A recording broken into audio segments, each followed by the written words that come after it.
Parfait. Voilà. Donc attention, vous allez avoir votre image qui va être sur le public. Donc si vous voulez pas être vu, il il faut cacher. Vous mettre en cache comme Nabila Marie et Valérie. Mais sinon, je sais que vous êtes là, alors ça me fait plaisir. Alors, donc pour ceux d'entre vous qui ont démarré des groupes MBCT, vous savez que les statistiques sont moyennement efficaces. On a, pour les gens qui font des dépressions récidivantes, on n'a que 45% d'efficacité à partir du troisième épisode, au mieux. Donc du coup, dans le cadre de l'ADM, on s'est posé des questions. Comment ça se fait que les gens, pourquoi il y a 55% d'échecs finalement? Alors, ce qui apparaît évidemment, c'est que tout le monde s'entraîne pas bien, hein, comme il faudrait, une demi-heure par jour. Bon. Bien sûr, il y a des gens qui font des dépressions parce qu'il y a des phénomènes génétiques et épigénétiques, il y a l'éducation, il y a le contexte social qui a pu jouer, il y a des schémas de fonctionnement, des schémas cognitifs qui fonctionnent pas bien, qui nécessitent une psychothérapie, puis il y a des contextes sociaux qui sont horribles. Et ma foi, on a deux grands domaines qui ont été insuffisamment explorés dans le domaine de la psychiatrie, c'est la nutrition et l'activité physique.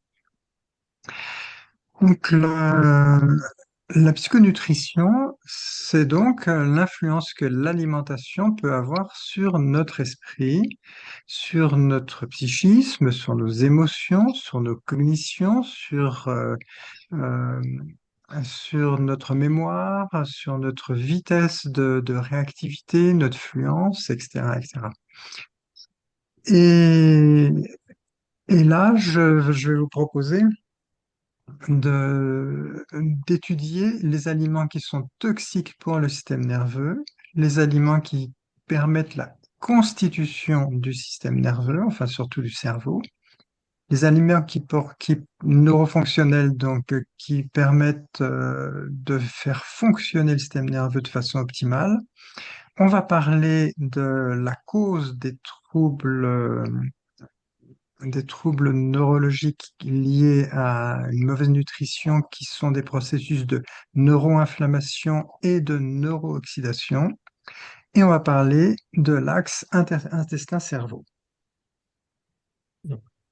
Le- On a un psychiatre qui est le fer de lance en ce moment dans ce domaine-là, qui s'appelle le docteur Guillaume Font. Si vous voulez, si ça vous intéresse là, ce dont on va parler, vous pouvez acheter avec bonheur Bien manger pour ne plus déprimer. Bon, il s'est un petit peu moqué de Christophe André, hein, qui a écrit, vous vous rappelez, Méditer pour ne plus déprimer. Et il a écrit là tout récemment, cette année, Bien nourrir son cerveau, donc c'est la suite du premier livre. Donc, les aliments toxiques pour le système nerveux. Alors, là, ce que je vais vous raconter, ce sont pas des idées, ce sont des notions qui sont basées sur des études, des méta-analyses. Par exemple, là, je ne sais pas si vous voyez, donc là, je vous enverrai les liens, hein. Mais voilà, on a des énormes analyses qui sont sur des milliers et parfois des dizaines de milliers de personnes euh, qui attestent que là, notamment pour les aliments ultra transformés, que c'est extrêmement néfaste pour le cerveau.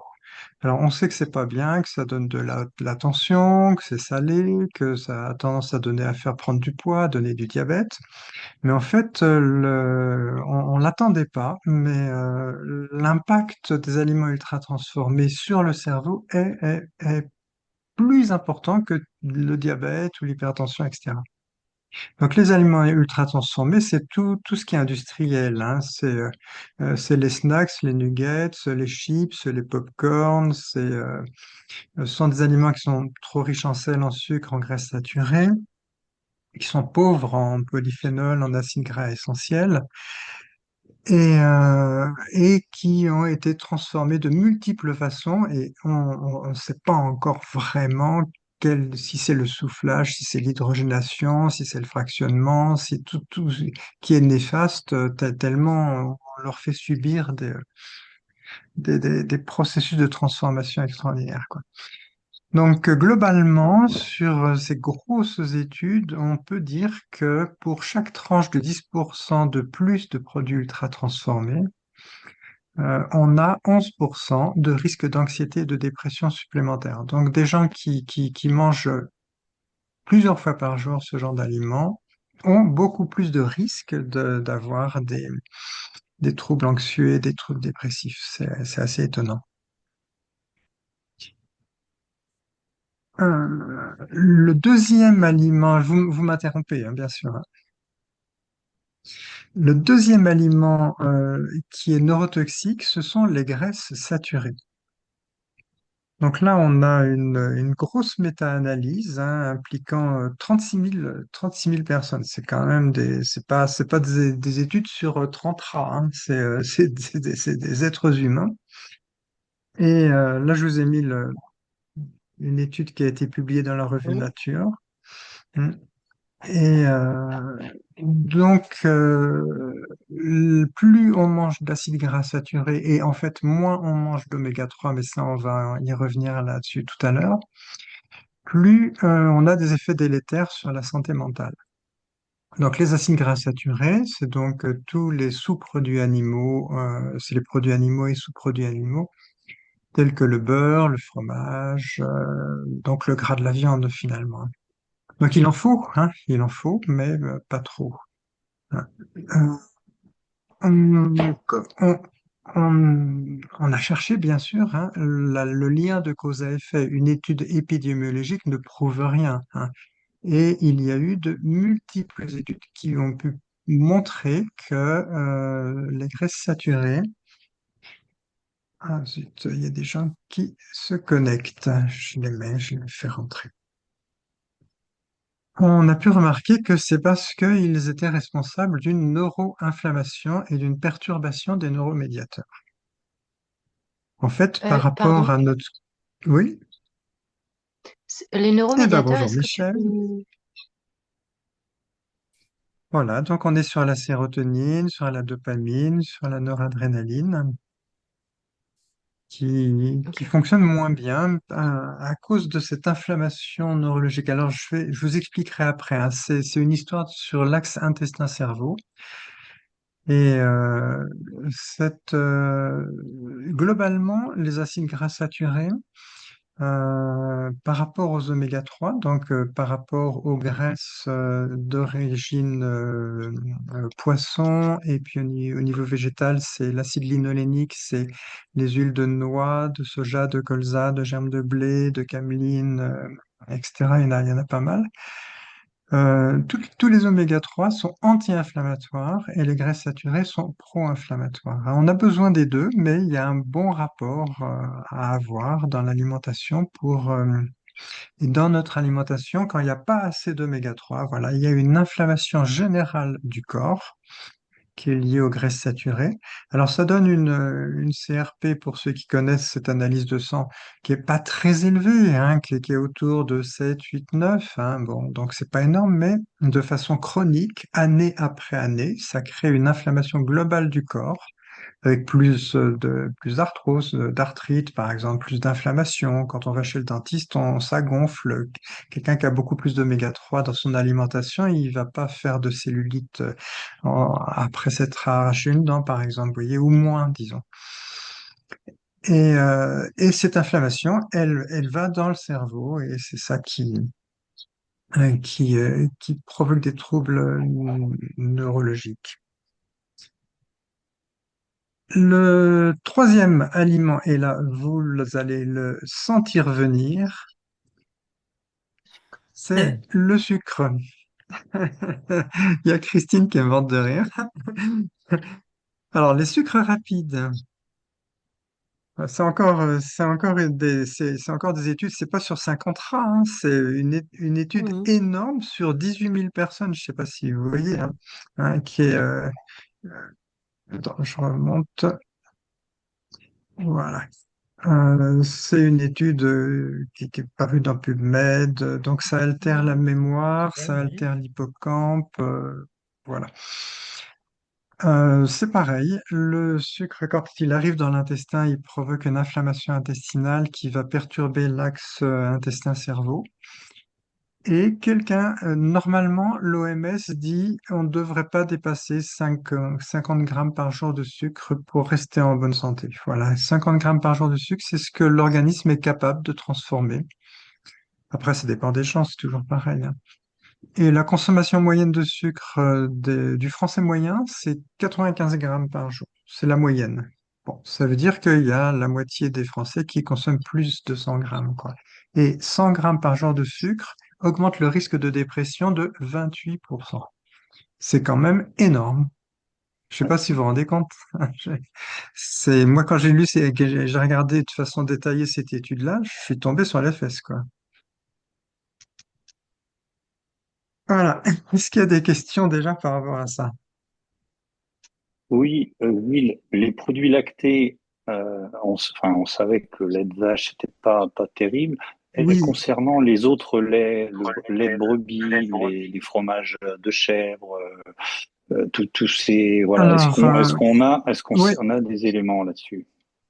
oui, oui, tout à fait. Alors, c'est moins probant, hein, Christophe, c'est moins probant, mais le lactose, parce qu'il y a des gens qui ont des lactases intestinales en suffisamment grande quantité pour dégrader le lactose correctement. Et il y a des gens qui n'en ont pas du tout. Alors là, de toute façon, ils boivent un quart de lait de vache et puis ils ont la diarrhée, hein, direct, hein. Et puis, il y a des intolérants au lactose qui s'ignorent, hein. Donc, c'est vrai qu'il faut faire des tests. Le lactose, c'est un double sucre. Et, euh, et effectivement, il y a des gens pour qui le lactose crée une inflammation intestinale et donc une inflammation globale de bas grade. Effectivement. Mais les études sont pas probantes parce que il y a la moitié de la population qui a suffisamment de lactase. Donc, du coup, c'est pas probant. Donc là, le conseil demande à être individualisé, donc finalement. Alors, les aliments neuroconstitutifs, ma foi, on en a parlé, c'est les oméga 3, c'est les lipides. Notre cerveau, c'est l'organe le plus gras du corps, juste après le tissu adipeux. Notre cerveau, c'est un paquet de gras, en fait. C'est bizarre de dire ça comme ça. Et, et c'est un gras qui est très mou, parce que, en fait, les oméga 3, c'est ce qui permet d'assurer la fluidité des membranes cellulaires. Alors, les acides gras saturés, c'est le chêne, c'est ce qui permet d'assurer la rigidité, la, la solidité des membranes cellulaires et des gaines. Ah, et les oméga 3, c'est donc ces huiles qui ne figent pas quand il fait très froid, alors que les autres huiles, l'huile d'olive, quand il fait -2, -3, elle est complètement figée. Eh bien, les oméga 3, ce sont les huiles des poissons des mers froides, hein, et donc ils ne figent pas. Donc, c'est eux qui assurent la souplesse de nos membranes cellulaires. Et les oméga 3 sont anti-inflammatoires, à tel point qu'il y a des gens, quand ils ont une poussée de rhumatisme, par exemple, ils se soignent en prenant des oméga 3 en gélule, finalement. Alors, les histoires d'oméga 3, c'est que, il y a des oméga 3 d'origine végétale et des oméga 3 d'origine animale. Au départ, les oméga 3 On les a, donc je vous disais tout à l'heure, dans les huiles de soja, colza, cameline, et enfin bon, voilà, il y en a pas mal, bourrache, nagre, lin, etc. Mais il se trouve que petit à petit, au fur et à mesure de la vie, notre organisme est, avec l'âge qui avance, est de moins en moins capable de transformer ces oméga 3 dans les molécules qui sont nécessaires dans notre cerveau et qui s'appellent le DHA et l'EPA. Donc, ça veut dire que globalement, à partir de 65 ans, faudrait quasiment tout le monde, faudrait soit manger du poisson 3 à 4 fois par semaine pour avoir du DHA et de l'EPA, soit prendre des compléments alimentaires en pharmacie avec de l'EPA DHA. C'est un peu perturbant quand on n'a jamais l'habitude de prendre des gélules de sa vie, mais voilà, on a du mal à en fabriquer au fur et à mesure. Hmm. Donc, je sais pas s'il y a des questions par rapport à ça. Les types de poissons qui en contiennent le plus, c'est plutôt les petits Alors, poissons, je crois, non? Qui étaient préférables. ce sont tous les poissons, c'est une bonne question encore, Christophe, hein. Ce sont tous les poissons gras, en fait, hein. Mais surtout de mer Mm. et surtout des mers froides. Et alors, on a un problème. Pourquoi tu dis les petits poissons? C'est tout à l'heure quand je disais il faudrait manger du poisson 3 à 4 fois par semaine. Le problème, c'est que les poissons de mer sont intoxiqués au mercure et en partie au cadmium, ce qui Voilà. n'est pas Mm. très bon. Et les poissons de pisciculture, quand ils ne sont pas bio, sont intoxiqués avec les produits de pisciculture, donc dioxines, etc. Donc du coup, on devrait quand même pas consommer plus de 2 à 3 fois du poisson par semaine pour pas être intoxiqué. Alors, c'est le serpent qui se mord la queue. Mm. Et une Mhm. femme enceinte devrait pas en consommer plus de 2 fois par semaine. Alors que pour nourrir le cerveau, surtout dans la troisième trimestre de grossesse, pour nourrir le cerveau du bébé qui vient, justement, on a besoin d'oméga 3. Donc voilà, on en est là aujourd'hui. Donc voilà, il y a une énorme méta-analyse qui a été faite en 2012 sur plus de 10 000 participants, là je l'ai mis là, qui dit que en cas de troubles de l'humeur chronique et endogène, c'est-à-dire des gens qui n'ont pas forcément des gros problèmes dans leur vie, sociaux, on va dire, hein, eh bien, une supplémentation avec 500 mg par jour de EPA-DHA est susceptible d'amener une amélioration. Alors, c'est à peu près 3 mois. En cas de dépression avérée, euh, majeure, il faudrait, en plus du traitement antidépresseur, il faudrait supplémenter avec 800 mg par jour. Donc, on est bien d'accord que quand la personne elle est prête à se suicider, bon bah vaut mieux qu'elle soit médicalisée et puis ça n'empêche pas de prendre des oméga 3, comme ça elle pourra à terme beaucoup plus facilement arrêter son traitement et se retrouver rééquilibrée. Donc là c'est à peu près 3 mois, Gilles, hein, le délai d'action. Ouais. Oui, Gilles, Michel. excuse-moi, j'avais une question. J'avais entendu dire qu'il y avait un équilibre particulier à avoir dans les gélules qu'on prend entre le pourcentage de PA et de DHA. Et Oui, certaines ah, sont oui, oui. meilleures que d'autres. Oui, oui, absolument, hein. Voilà, l'idéal, c'est un peu, même après, ça dépend de l'âge, c'est pas évident complètement à répondre à ça, mais globalement, 2 tiers de EPA et 1 tiers de DHA, globalement. Ok.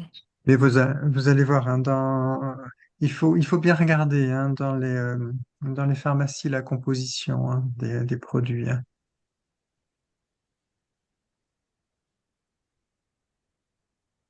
Voilà. Donc ça c'est une notion importante, hein. On va y revenir par rapport au cycle MBSR ou MBCT aussi après à la fin de mon petit exposé. Les aliments neurofonctionnels, donc qui permettent un fonctionnement optimum du système nerveux. Ceux qui ont été étudiés, c'est principalement la vitamine D. Donc ça, c'est le soleil. Si on va s'exposer au soleil en ce moment, on va avoir de la bonne humeur, pas parce qu'il fait beau, mais parce qu'on va faire fabriquer de la vitamine D. La vitamine D, elle permet une bonne absorption du calcium et du magnésium. Et le calcium et le magnésium, tous les deux, ils sont, euh, ils sont utiles pour les bonnes connexions des neurones, la bonne transmission de l'influx nerveux, etc. Les vitamines B9, oui, et la vitamine B12 peut-être, hein. Les études sont pas concordantes au niveau de la vitamine B12. Donc là, la vitamine B9, c'est les légumes verts, hein. Quand on pose des questions aux gens, est-ce que vous mangez des légumes verts? Ben non, j'en mange pas. Ben peut-être qu'il faut qu'on fasse un dosage de l'acide folique dans le sang pour savoir s'il n'est pas carencé. Quand une personne fait une dépression, ben voilà, c'est des dosages qui doivent se faire et on va faire une supplémentation. Ceci dit, c'est un petit peu plus compliqué que ça parce que c'est pas l'acide folique classique que les médecins prescrivent en pharmacie qu'il faut donner, c'est une 5-méthyltétrahydrofolate qu'il faut donner. Donc c'est ça qu'il faut demander en pharmacie parce que c'est cette molécule-là qui est efficace au niveau du cerveau beaucoup plus que l'acide folique. Et sinon, les oligoéléments qui peuvent être en manque, c'est essentiellement le zinc. Et puis, je vous ai parlé tout à l'heure, le calcium et le magnésium. Donc là, ça peut être intéressant quand une personne fait une dépression de faire un dosage de zinc, calcium, magnésium. Ça se dose dans le sang. Et on peut supplémenter à ce moment-là où on peut conseiller de manger plus d'aliments riches en zinc ou en magnésium, quoi. Vous m'arrêtez, hein? Sinon, je continue. Et dans tout ça, euh, on a le tryptophane. Donc le tryptophane, c'est un acide aminé essentiel. Ça veut dire que notre organisme n'est pas capable de le fabriquer lui-même. Et c'est ce tryptophane qui est transformé en sérotonine dans notre cerveau, puis en mélatonine. Donc en passant, on voit traîner partout qu'il faut prendre la sérotonine si on est déprimé, que là, il faut faire bien fonctionner notre intestin parce que l'intestin fabrique la sérotonine et que c'est bon pour le cerveau, etc. Mais la sérotonine sanguine ne passe pas dans le cerveau. Donc ça sert à rien parce que vous allez aller en pharmacie, hein, et puis vous allez avoir des boîtes avec de la sérotonine dedans, hein. Eh ben, ça ne passe pas dans le cerveau, ça sert à rien d'en acheter. Les aubergines, par exemple, sont très très riches en sérotonine. Eh bien, c'est pas antidépresseur, l'aubergine, ça se saurait. Donc, le tryptophane, je vous l'ai mis là, les œufs, le poulet, les œufs oléagineux, poissons crustacés, légumineuses. Et voilà, il faut à peu près 500 mg par jour avec un effet attendu quand si il y a eu un déficit, hein, en 2-3 semaines. Donc là, ça va plus vite que les oméga 3. Euh, Ceci dit, c'est un effet modeste et c'est un effet qui est via une amélioration des troubles du sommeil aussi. Quand une personne est anxieuse, déprime un peu, a des troubles du sommeil, voilà, ça vaut le coup de prendre du tryptophane.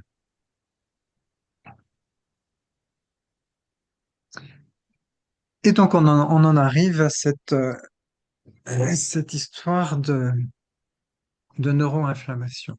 Alors c'est pas que neuroinflammation, c'est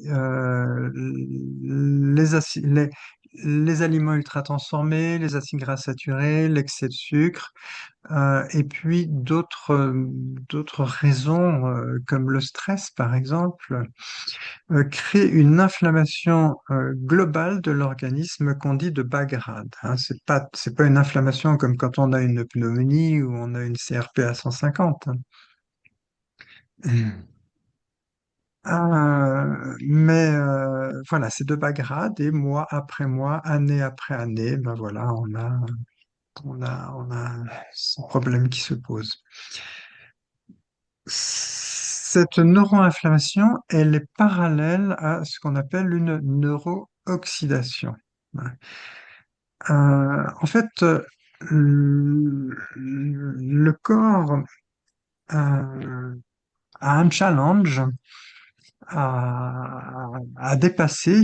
Notre organisme. Nous respirons de l'oxygène. Et c'est grâce à ça que voilà, nous pouvons oxygéner nos cellules, faire fonctionner notre cerveau, etc. Or, l'oxygène est un toxique. Il, il est oxydant. C'est-à-dire, en fait, il nous fait vieillir, hein. Comme il nous fait rouiller. Voilà. L'oxygène, c'est ce qui fait rouiller le fer, hein. Donc, depuis la nuit des temps, depuis que les animaux et les plantes, enfin surtout les animaux ont pu utiliser l'oxygène, ils ont été obligés de produire en même temps des antioxydants. Donc, nous produisons dans notre organisme des antioxydants pour lutter contre les effets néfastes de l'oxygène. Et alors, on en produit plus ou moins, et il y a beaucoup d'aliments qui sont des antioxydants naturels. Par exemple, tous les aliments qui contiennent de la vitamine A, de la vitamine C, de la vitamine E, encore de la D, encore le zinc, le sélénium. Et ce qui est le plus antioxydant, c'est ce qu'on appelle les polyphénols. Hein, les polyphénols, les flavonoïdes, ce sont des aliments qu'on a globalement dans les fruits et les légumes, globalement. Et quand on regarde de près l'alimentation méditerranéenne, eh bien, c'est une alimentation qui est à la fois anti-inflammatoire et antioxydante. Je me rappelle plus exactement les études, mais je vais la voir un petit peu plus loin, hein, je crois, hein, que, que l'alimentation, les gens qui ont une alimentation méditerranéenne ont beaucoup moins que d'autres de risques d'anxiété et de dépression. Tiens, ça se décale, on ne sait pas pourquoi. Tiens, ça y est, ça fait ce que ça veut, ça. Là, j'ai un bug. Bon, voilà, l'alimentation méditerranéenne, bon, donc c'est une alimentation qui est très diversifiée, qui limite la viande rouge, qui limite les produits laitiers, qui n'utilise pas de produits raffinés et transformés, beaucoup de fruits secs, beaucoup de poissons, des légumes secs, enfin, etc. C'est une alimentation qui est très diversifiée, hein. Ouais. Euh, je vais la voir plus loin, les études sur l'alimentation méditerranéenne et la dépression. Là, je ne l'ai pas ici, hein. Donc, on en arrive à cette influence de l'intestin sur le cerveau. Donc, l'influence de l'intestin sur le cerveau, il se fait de plusieurs façons. Il se fait par le nerf vague. Donc, ce nerf vague, c'est le plus important nerf du corps. Il prend racine enfin, il fait même un aller-retour entre le cerveau et puis tous les organes du tronc, finalement, hein, c'est-à-dire de la vessie aux intestins, au foie, à la rate, à l'estomac, les poumons, le cœur, voilà. Tout, toutes les modifications biochimiques des intestins, de ce qu'il y a dans le péritoine, etc. Le cerveau est informé en permanence de tout ce qui se passe dans ces endroits-là. Et vous avez dû entendre tous parler des malaises vagaux, hein. C'est le malaise où quand on a tous eu ça, hein, voilà, on a envie de vomir, on n'est pas bien, excusez-moi le détail, hein, on a mal au ventre, et puis on a la tête qui tourne, et puis bah, il faut qu'on s'allonge, sinon on tombe dans les pommes, quoi, hein. Voilà, ça, c'est le malaise vagal, hein. C'est un excès de fonctionnement parasympathique, donc chute de tension, etc.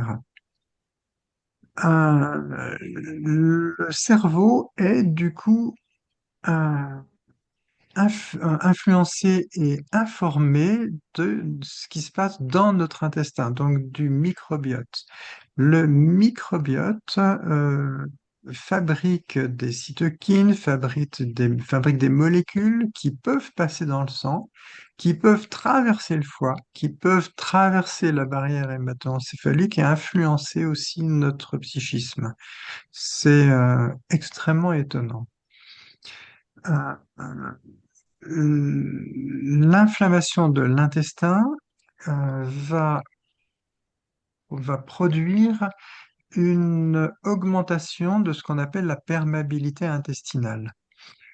À l'état de base, notre intestin est peu perméable aux molécules toxiques, c'est-à-dire que chaque cellule est accrochée l'une à côté de l'autre avec des jonctions relativement serrées et ne laisse passer que des petites molécules, des petits peptides, les sucres, voilà, tout ce qui peut passer dans le sang.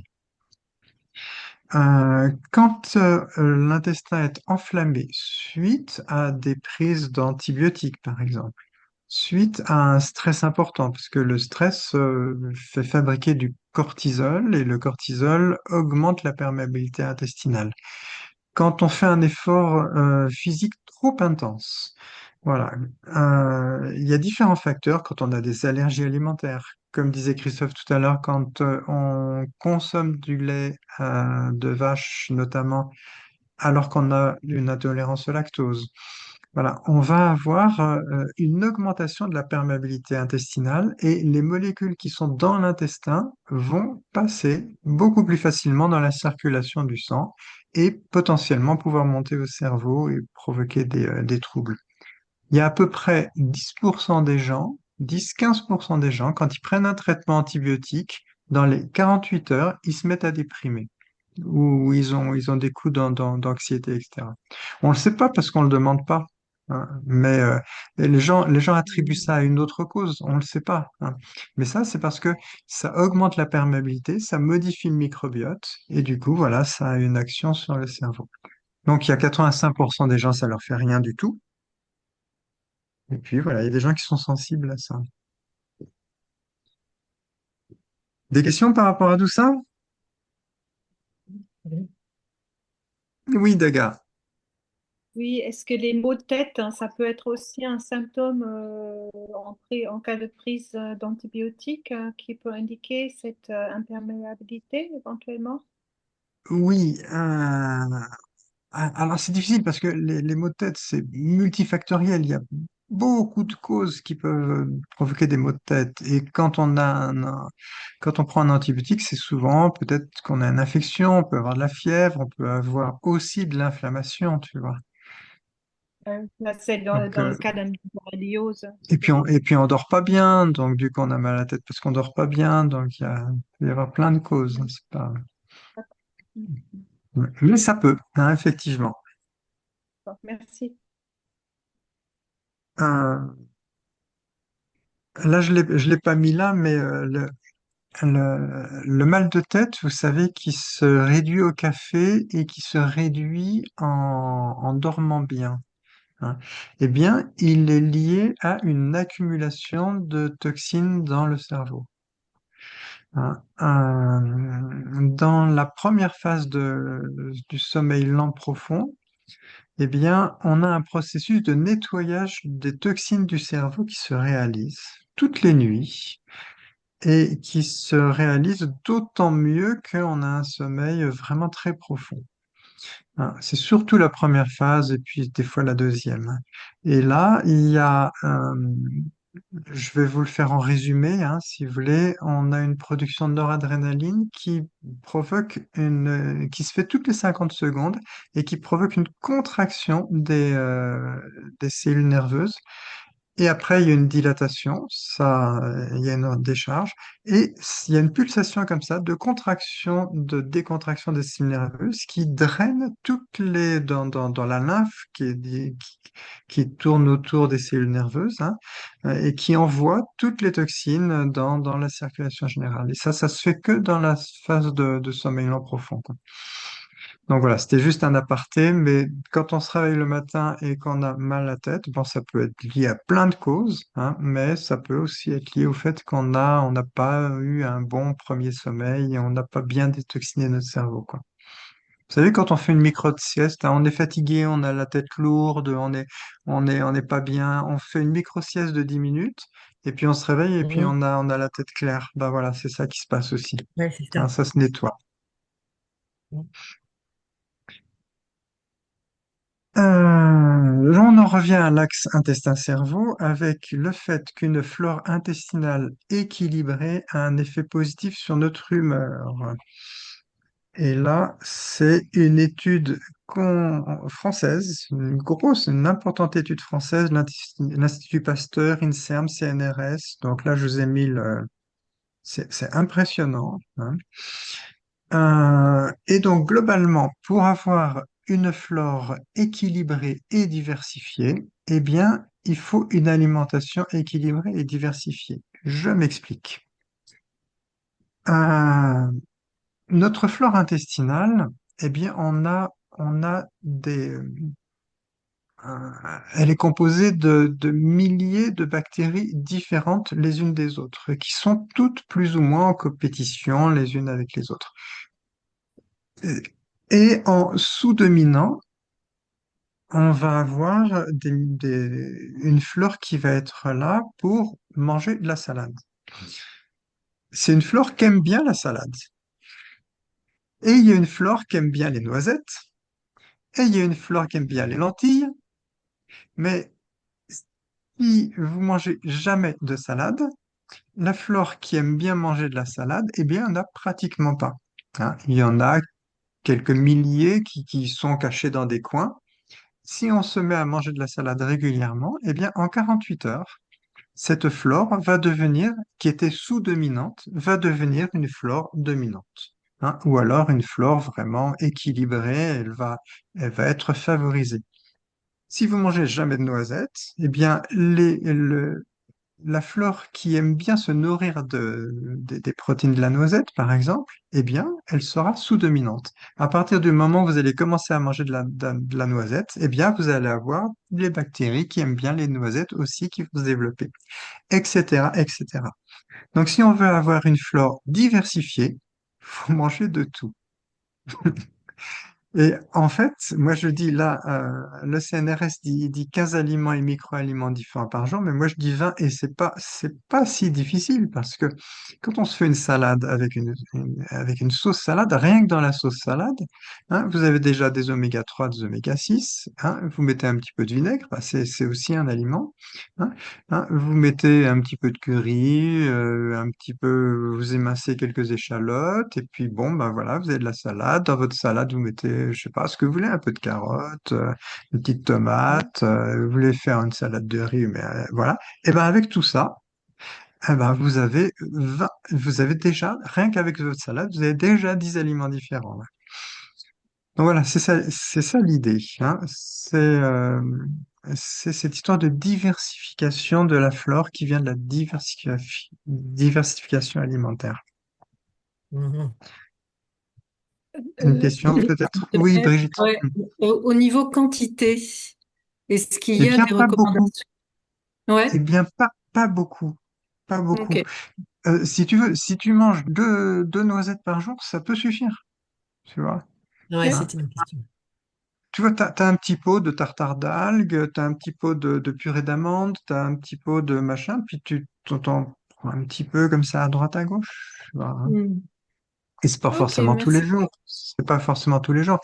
Et puis après, il y a quelque chose qui est intéressant dans l'histoire de la quantité, c'est que il y a des gens qui vont être intolérants parce que justement, ils n'ont pas encore la flore, hein. On prend l'exemple des jus lacto-fermentés. Par exemple, les jus de betterave ou les jus de carotte lacto-fermentés. Il y a des gens, ils prennent un demi-verre de jus de betterave lactofermenté, eh bien, ils vont faire une diarrhée, ils vont pas le supporter. C'est parce qu'ils n'ont pas la flore pour le dégrader, pour le transformer.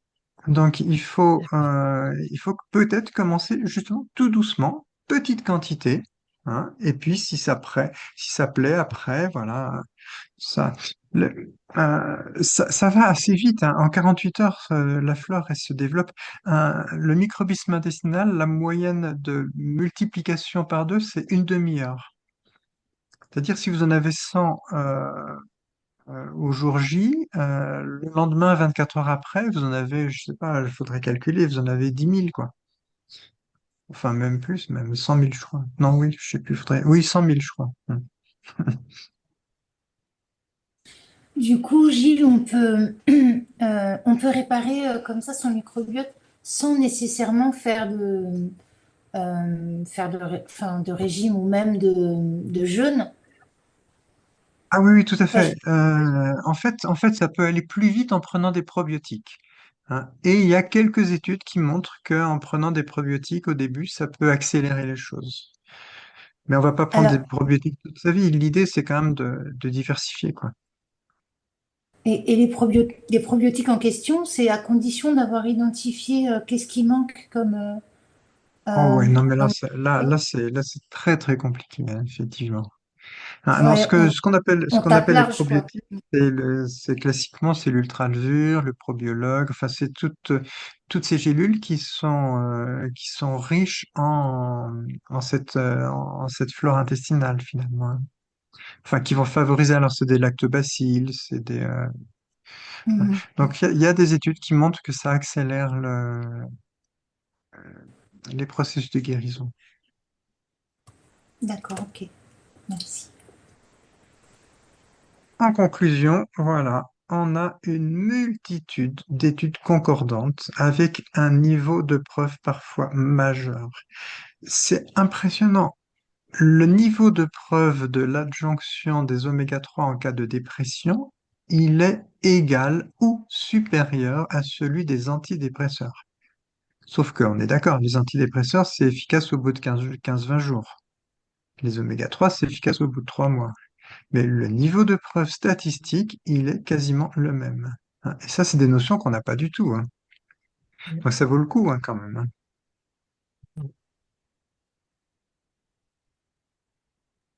Voilà, donc conseil simple. Alors après, bon, je donne une formation en psychonutrition qui dure 3-4 mois, hein, un truc vraiment très très solide.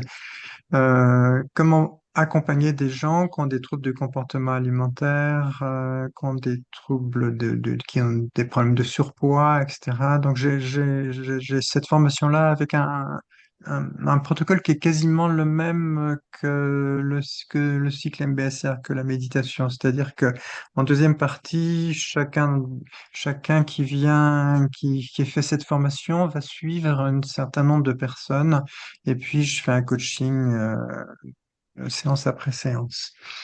Donc voilà, ça c'était un petit aparté. Il faut être Et donc, global. naturopathe. Il faut être naturopathe pour Ah suivre non, cette non, non, non, non, non, formation. non. Non, non, Michel, non, non, faut être toi. Toi, t'es psychologue, mais il n'y a même pas besoin. Ouais, Voilà, ouais, non, faut mais quand même parce que, faut avoir pardon. quelques notions en nutrition, parce que là, je Ouais. vous fais un résumé de chez Résumé quand même, Non, ça, c'est le cas. Je suis parce que je suis passionnée par et ça va. hein. Donc globalement, hein, si pour faire comme je disais, un résumé de chez Résumé, ben voilà, les gens qui ont des troubles anxieux, des prises, alors des troubles de l'humeur, on va dire, hein. Donc je disais ce qu'on appelait dépression endogène, hein. On va leur proposer de réduire les aliments ultra transformés, de réduire les graisses d'origine animale, le sucre, d'aller vers une alimentation méditerranéenne la plus diversifiée possible et on leur propose d'aller chercher EPA, DHA et oméga 3. Ça, c'est le minimum, le minimum. Après, le reste, c'est individualisé, à individualiser, hein. Et après, l'idée, c'est vrai que tout ça, c'est de l'ordre du naturopathe, hein. Parce que les médecins, ils ont aucune connaissance. Si, vous avez le docteur Font, bon, qui est psychiatre. Hein, c'est un grand monsieur, hein, le docteur Font. Je crois qu'il a 300 études universitaires à son actif quand même. Hein. C'est pas, c'est pas, voilà, c'est pour dire que c'est très sérieux. Comment ça s'écrit? FOND, Merci. Guillaume Font. Hmm. Voilà. Tu, Et puis je vous fais, oui, tu disais donc les oméga 3 c'est à peu près 3 mois pour qu'ils soient efficaces. Après, il faut les prendre sur la longueur ou pallier oui. avec Alors. l'alimentation après ou comment? Voilà, voilà, c'est ça, c'est ça. Après, pour tout te dire, on peut même faire une analyse de sang c'est le rapport oméga 3 sur oméga 6, hein, et qui permet de savoir s'il faut continuer ou pas. Ça donne une idée, hein. Hmm. Donc, ceci dit, c'est 60 euros non remboursés, hein. C'est ça aussi. Mais enfin, bon, des fois, je veux dire, des fois, c'est intéressant quand même. Voilà, puis un tout petit... il y avait le deuxième point, c'était pas prévu au programme, mais je vais le faire très rapidement, c'était sur l'activité physique et la dépression. Donc voilà, on sait qu'on bouge pas assez, on sait qu'il faudrait qu'on court plus, on sait que l'activité physique c'est bien pour éviter de prendre du poids, c'est bien pour notre métabolisme, ça nous réduit les risques de maladies cardiovasculaires, de diabète. C'est bien pour les muscles, c'est bien pour les os, c'est bien pour l'immunité, et voilà, c'est très très bien pour la santé mentale. Et alors, comment ça marche? Pourquoi c'est bien pour la santé mentale? Tous les gens qui sont stressés et qui travaillent beaucoup, ils vont courir, hein. Ils ont remarqué que c'est efficace. Et il se trouve que l'activité physique en cours de dépression est efficace. Sauf que c'est quasiment inaccessible et infaisable. Mais les études ont pu montrer que quand un coach va chercher les gens qui dépriment chez eux, les sortent et les font courir avec d'autres personnes, etc., eh bien, le délai d'efficacité de l'activité physique est égal à celui d'un antidépresseur. Bon, globalement, si on dit qu'un antidépresseur commence à être efficace au bout de 15 jours, souvent c'est un peu plus d'ailleurs, eh bien l'activité physique, c'est 3 semaines, hein. C'est une semaine plus loin. Bon, ceci dit, voilà, il faut se faire prescrire, hein, ça se fait maintenant. Euh, les médecins peuvent prescrire de l'activité physique, c'est remboursé par la sécurité sociale dans certaines conditions, et ça peut être intéressant, quoi. Mais voilà, c'est Tu peux en pas dire plus facile un du peu, tout. Différent. Pardon? Et toute la branche sport santé, hein, qu'on appelle comme sport santé, ouais. Il y a même Ouais, tu nous enverras des programmes un lien. spécifiques. Toi, tu connais très Mm. très bien ça, Christophe, hein. Oui, bah disons que ça s'est développé de plus en plus, hein, ces cellules sport santé, là, justement, pour les seniors, pour tous aussi, quoi. Ouais, ouais. Et oui, pourquoi pas, bien sûr. Mm. Gilles, je ne sais pas si c'est une référence, mais quand tu expliques tout ça, je pense à David Servan-Schreiber qui Ouais, écrit Ouais, Guérir. dans son bien livre, sûr. oui. Ouais, tout à fait. Déjà, quand il disait guérir euh,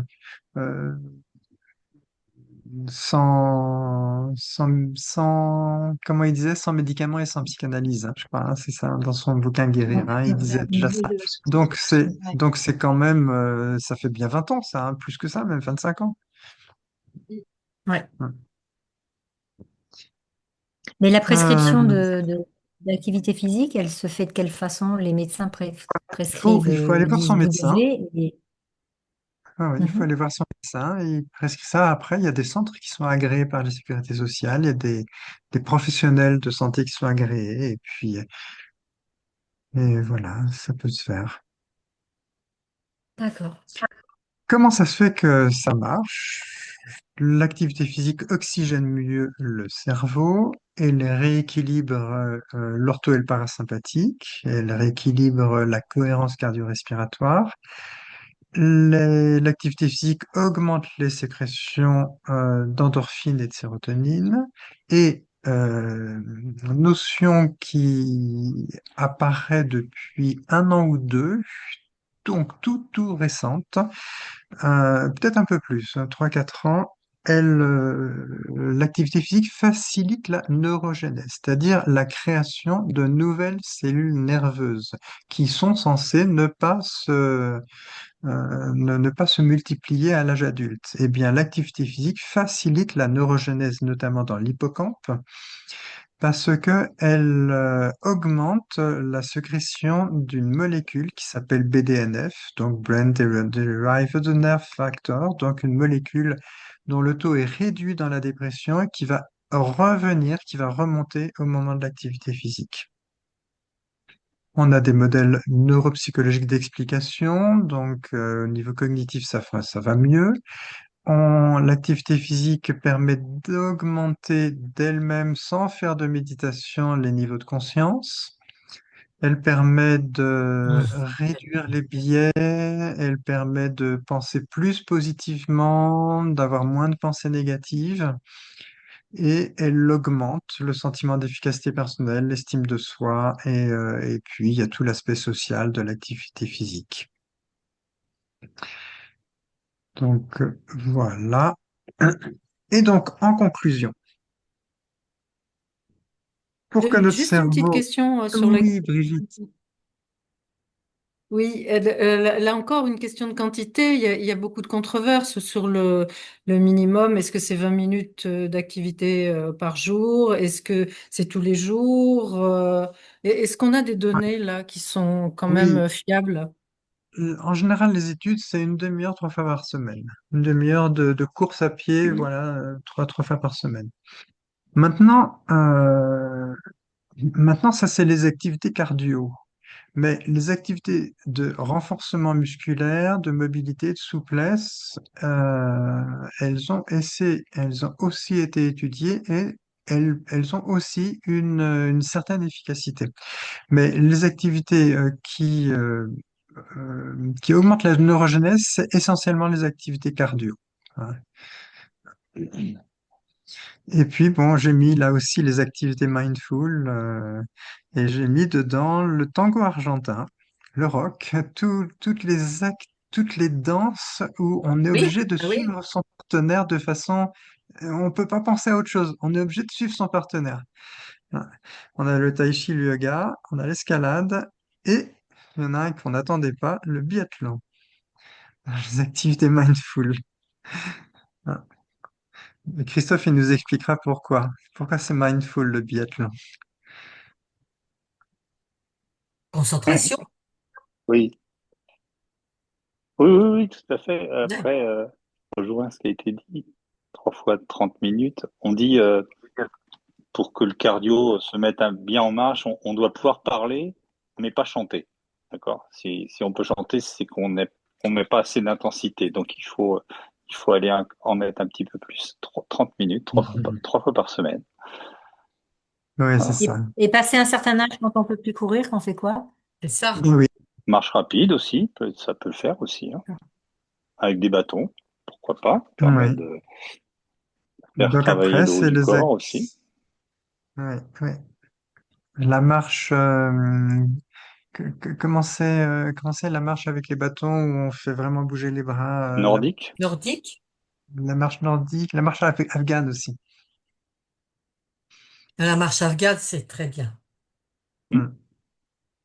Oui, là, on va en plus ajouter une respiration synchronique, ouais. Donc, qui Voilà. sera Oui, c'est ça. Ouais, très c'est ça. mindful en plus. Très mindful, oui. Ouais. Mm. Le jardinage, c'est considéré comme une activité physique cardio ou pas?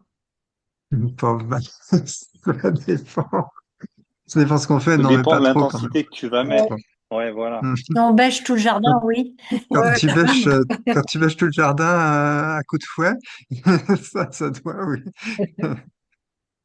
Alors, la métaphore du jardinier, là, que je vous ai mise là, c'est que quand on fait des belles plantes, eh bien, il faut qu'on ait un bon terrain avec des bonnes ressources nutritives. Et ça, c'est les oméga 3, c'est un terrain qui soit pas intoxiqué avec des cochonneries. Il faut faire du sport, bêcher, planter, activité physique. Et puis, il faut y faire attention. enlever les mauvaises herbes, comme disait Thich Nhat Hanh, laisser pousser les bonnes herbes. Et donc, voilà, la pleine conscience. Alors, quand on va avoir des gens qui vont venir nous voir, par exemple, pour un cycle MBSR ou MBCT, et qui sont moyennement en forme. Parce que ça arrive. Ah oui, mais c'est bien, j'aimerais quand même le faire, etc. Oui, mais bon, quand on fait passer un test de dépression, et puis voilà, c'est pas majeur, mais c'est modéré, c'est pas bien. On sait que les gens, ils vont pas arriver à s'entraîner suffisamment, ils vont pas être motivés, ils vont rester plus facilement négatifs, ça va être plus difficile pour eux de rentrer dans le processus. Donc là, globalement, si les gens veulent bien se mettre à faire du sport, on peut les intégrer dans un groupe un mois après. Si les gens veulent bien prendre des EP ADHA, eh bien, on peut les intégrer dans le groupe 3 mois après, 2 mois, 3 mois après. Et maintenant, c'est ce que je fais. Et le fait j'ai franchement l'impression, alors j'ai pas encore beaucoup de recul parce que ça fait 3 ans, 2, 3 ans, 3 ans 3, 4 ans même, que je fais ça, mais j'ai franchement l'impression que les résultats sont beaucoup plus importants quand les gens sont euh, sur des dépressions récidivantes. Le fait d'associer la méditation avec les conseils de psychonutrition, j'ai franchement l'impression qu'on y gagne vraiment. Et voilà, c'est pour ça que je voulais vous faire ce petit exposé. Et donc, merci de votre attention. Et s'il y a encore d'autres questions, on peut en parler. Euh, Gilles, Hmm. attendez, je vous vois pas, je sais pas s'il y en a qui veulent Ah bah non, moi je te vois échanger très aussi. bien toujours. Ok, c'est bon, je vous vois maintenant. Euh, Tu abordes dans ta formation en psychonutrition, bon, tu disais qu'il fallait avoir quand même quelques billes en nutrition, hein, Oui, alors je les donne, hein, c'est ceci ça, dit, hein? hein. Là, je vais faire Ouais. ma formation précédente, je le faisais pas, mais maintenant, la plupart de mes formations, je vais faire un e-learning euh, que chacun peut étudier quand il veut. Moi, je trouve que c'est bien le e-learning, donc je m'y mets moi aussi. Et donc, D'accord. voilà, il va y avoir un gros e-learning sur même ma formation mindfulness, il va y avoir pas beaucoup, hein, mais il va y avoir 4 heures de e-learning, hein, parce que là, quand même, il faut du présentiel. Mais là, effectivement, victorien. Hein. Au revoir, Marie. D'accord. Et donc, au revoir. Je crois que je vais avoir 8 heures de Et du e-learning coup, sur la psychonutrition. Ouais. donc ça veut dire pas forcément de présentiel et comme tu dis, en fait, t'as accès aux connaissances quand tu as le temps d'y aller, quand tu as envie d'y aller. Et voilà, il y a pas Oui, de oui, présentiel. oui. Alors, C'est ça. après, on fait du distanciel, hein, c'est-à-dire que, oui, oui, j'envoie le PowerPoint à tout le monde, là. D'accord. Ah, Et c'est excuse-moi, hein, je répondais à Marie en même spécialement temps. dans Là, le... je pas j'ai dit Victoria. Pardon. Oui, donc C'est pour la formation, principalement c'est dans une formation l'accompagnement des... uniquement en distanciel, hein, où dans la deuxième partie de la formation, c'est un cycle de 6 séances, hein, où on va prendre autour de nous des gens qui sont surpoids, qui ont fait 10 000 fois des régimes yo-yo, et on va les aider ou qui ont des problèmes avec leur alimentation. Donc, c'est dans ce cadre-là que je fais cette formation-là. Parce que la D'accord. psychonutrition, ça va dans les deux sens. Il y a l'alimentation qui influence le psychisme, mais le psychisme qui nous fait manger n'importe quoi, hein. Les Mm. appétences au sucre, Bien sûr. les envies de manger émotionnelles, il faut que je mange pour combler mon vide, les envies de manger parce qu'on a faim, hein, les envies de manger par habitude sociale, enfin voilà, il y a 10 000 types de comportements alimentaires qui nous font manger de façon qui n'est pas en relation avec une Inapproprié. intuition appropriée, une intuition juste. Donc l'idée, c'est de se rapprocher d'une intuition alimentaire naturelle, ce qui n'est pas facile du tout. Et, Hmm. j'avais élaboré un protocole il y a très longtemps, il y a 10 ans, avec Apfeldorfer et Zermati, donc ceux qui font le site du gros.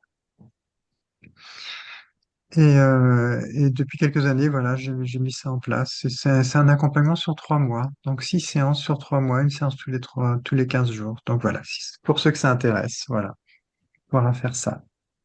Ok, super. Où est-ce qu'on a des informations sur ce parcours que tu proposes en psychonutrition? Au Sénato, c'est mon école. D'accord, Mm.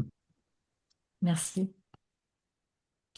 Est-ce que tu abordes la question de la candidose chronique ou des candidoses Oui, bah qui c'est l'histoire justement du donnent des sucre, désirs hein. alimentaires, etc. Oui, C'est l'histoire du avec le sucre, hein. sucre. On a carrément une addiction au sucre, hein. Mais c'est une véritable addiction, hein, dont, on- Mhm. dont certaines personnes sont esclaves, hein, on va dire, hein. Et le sucre facilite un certain microbisme intestinal dans lequel, dans une grande proportion des cas, il y a des candidats, hein. Les gens qui font des mycoses à droite à gauche, hein, vous savez, les mycoses sous les seins, les mycoses de l'aine, des mycoses vaginales ou prépulsiales, ou des mycoses sur les ongles, etc. Je vais pas dire tout le monde, mais au moins la moitié, ils arrêtent de manger sucré, ils ont plus de candidose, quoi. Ils ont plus de mycose, quoi. C'est fou, hein? C'est fou. Mm. Et le sucre, il y en a partout, pas, pas que seulement sur les petits carrés de sucre. Il y en a dans beaucoup d'aliments. Mm. Ouais. C'est surtout l'addiction au goût sucré, quoi. Mm. Ah. Voilà, donc il y a plein d'aliments qui nous font manger des choses qu'on, qui sont pas bonnes pour nous, hein. Le gras sucré, par exemple. Eh bien,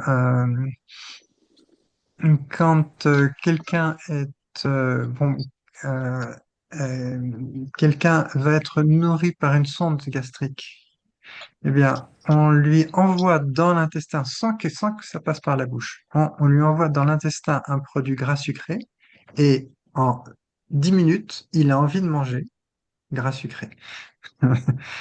C'est le nerf vague qui fait ça. Ça passe dans le circuit de la récompense. Donc voilà, faut aller connecter ça, faut aller repérer les différentes façons les différents types d'émotions, de ressentis corporels, de ressentis gustatifs qui correspondent à telle et telle pulsion, on va dire. Et puis aller vers la pulsion qui est naturelle, qui est de se faire plaisir en dégustant les bons aliments. Bon. Après, l'intuition alimentaire, c'est long à revenir, hein, quand même, hein. Moi, j'ai remarqué, c'est une histoire de 3 mois, hein. Mm. Alors voilà, ce petit exposé. Eh ben, je me suis dit que peut-être qu'on pourrait, Christophe, Brigitte, Michel, je sais pas, avec toutes vos compétences, en refaire un de temps en temps, une fois par mois ou une fois, je sais pas, hein, on avait commencé à en faire, hein, Brigitte, hein, et on en a fait une fois, 2 fois. Mm. Mm. Et puis ça s'était un peu arrêté, mais voilà, on peut repartir. En tout cas, moi, je vais partir, hein. Et j'ai déjà Mm. le prochain qui est en route, hein. J'ai envie de vous faire un topo sur la respiration, Mm. et le nerf vague et la respiration, parce qu'il y a du nouveau. Il y a pas mal de nouveaux là-dessus, des trucs que j'ai trouvé super intéressants. Donc voilà, ça serait mon prochain. Mais si, s'il y a des idées qui peuvent émerger dans le groupe, ben voilà, on y va, on fait un truc. Là, j'avais un PowerPoint tout bien fait et tout, mais c'est pas la peine de se prendre la tête à se faire des trucs comme ça. C'est parce qu'il était déjà fait, quoi. Voilà, les amis. Et Ok, ben voilà, une petite Merci heure, hein, beaucoup. 1 heure, hein.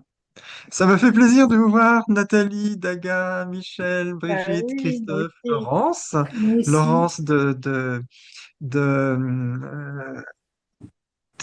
Ismes, hein, je ne me trompe pas. Hein? Oui, oui, tout à fait, hein. Oui, c'est ça, d'isme. Oui, oui, oui, oui. Bah, j'ai pas été chez ISME pendant quelques années. Et là, je crois que je crois que Jean-Marie et Isabelle, ils m'ont rappelé là. Ah, ok, Voilà, super. Victoria, Magali, Marie, eh bien, ça m'a fait plaisir de vous revoir, hein. Ouais, Eh merci. Merci, bien, Franck. je vous Ouais, souhaite une merci bonne beaucoup, Gilles. soirée. C'était super intéressant. Et puis, Merci. à la rentrée, enfin, au mois de septembre, on en reparle Ouais, on voit ton sujet sur la respiration, déjà, Ouais, la ouais. théorie polyvagale, tout ça, c'est super intéressant. Hum, Donc, on hum, reparle de tout ça bientôt. hum. C'était Merci, des... avec grand Brigitte, hein. plaisir. Ouais, bonne soirée à Sympa. tout le monde. Ouais, Merci, Bonne bonsoir. allez, soirée, au revoir, au merci. revoir. Gilles, si on pouvait, tu m'entends, Gilles? Oui, Il y a un problème apparemment pour remplir le document que tu as proposé pour participer. mais oui, Euh, oui, je sais pas comment ça se fait. Je vais essayer de. alors, est-ce Là, que j'ai pas eu le temps, mais simplement on peut... je vais prendre le temps de m'en occuper. Oui, oui, oui, Oui, d'accord. j'ai pas pris le temps. Oui, oui, t'as raison, Sinon, Nathalie. l'idée, Il c'est y a peut-être plusieurs de... personnes qui m'ont dit qu'on pouvait pas le remplir. J'ai aucune idée pourquoi. D'habitude, ça marche. Ben là, Je vais je essayer peux de pas trouver une t'aider, solution. malheureusement, je suis absolument nulle avec ces choses-là. D'accord. Mais peut-être qu'entre-temps, on peut évoquer nos propositions simplement si